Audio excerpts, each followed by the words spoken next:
بسم الله الرحمن الرحيم. الرحمن علم القرآن خلق الإنسان علمه البيان. الشمس والقمر بحسبان والنجم والشجر يسجدان والسماء رفعها ووضع الميزان ألا تطغوا في الميزان وأقيموا الوزن بالقسط ولا تخسروا الميزان والأرض وضعها للأنام فيها فاكهة والنخل ذات الأكمام والحب ذو العصف والريحان فبأي آلاء ربكما تكذبان.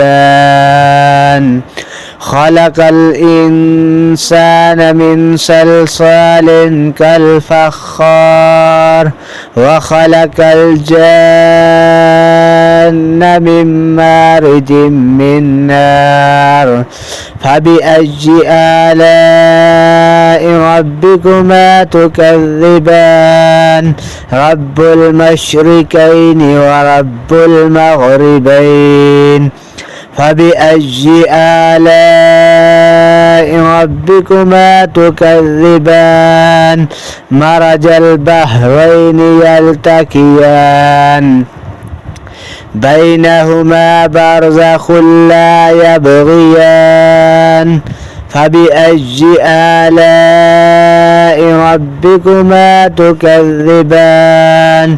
يخرج منهما اللؤلؤ والمرجان فبأي آلاء ربكما تكذبان.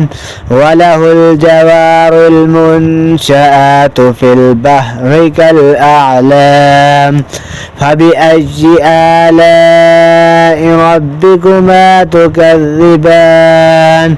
كل من عليها فان ويبقى وجه ربك ذو الجلال والإكرام فبأي آلاء ربكما تكذبان.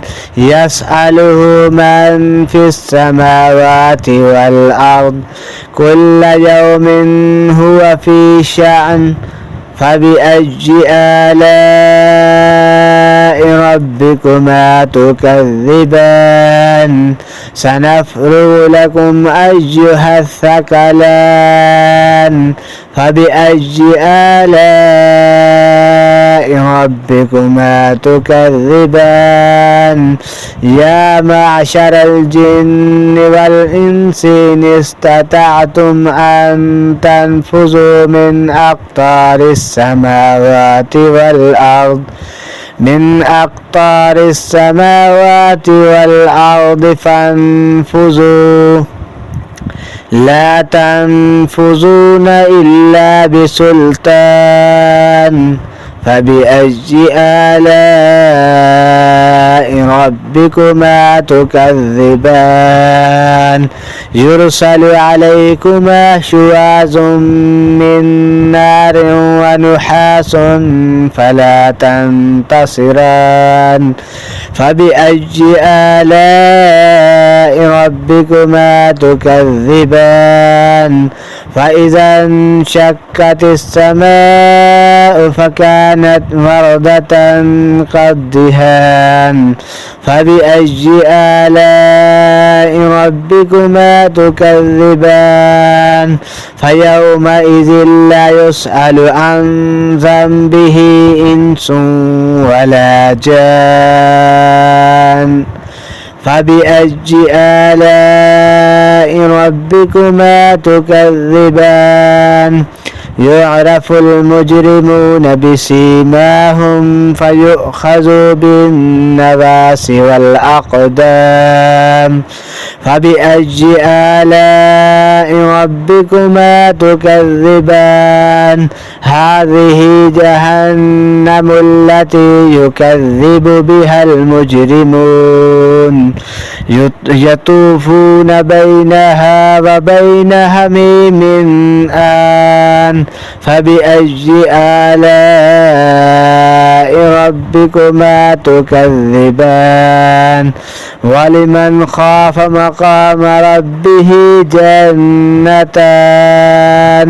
فبأي آلاء ربكما تكذبان. ذواتا أفنان. فبأي آلاء ربكما تكذبان. فيهما عينان تجريان. فبأي آلاء ربكما تكذبان. فيهما من كل فاكهة زوجان. فبأي آلاء ربكما تكذبان. متكئين على فرش بطائنها من استبرق. وجنى الجنتين دان. فبأي آلاء ربكما تكذبان. فيهن قاصرات الطرف لم يطمثهن إنس قبلهم ولا جان. فبأي آلاء ربكما تكذبان. كأنهن الياقوت والمرجان. فبأي آلاء ربكما تكذبان. هل جزاء الإحسان إلا الإحسان. فبأي آلاء ربكما تكذبان. ومن دونهما جنتان. فبأي آلاء ربكما تكذبان. مدهامتان. فبأي آلاء ربكما تكذبان. فيهما عينان نضاختان. فبأي آلاء ربكما تكذبان. فيهما فاكهة ونخل ورمان. فبأي آلاء ربكما تكذبان. فيهن خيرات حسان. فبأي آلاء ربكما تكذبان. حور مقصورات في الخيام. فبأي آلاء ربكما تكذبان. لم يطمثهن إنس قبلهم ولا جان. فبأي آلاء ربكما تكذبان. متكئين على رفرف خضر وعبقري حسان. فبأي آلاء ربكما تكذبان. تبارك اسم ربك ذي الجلال والإكرام.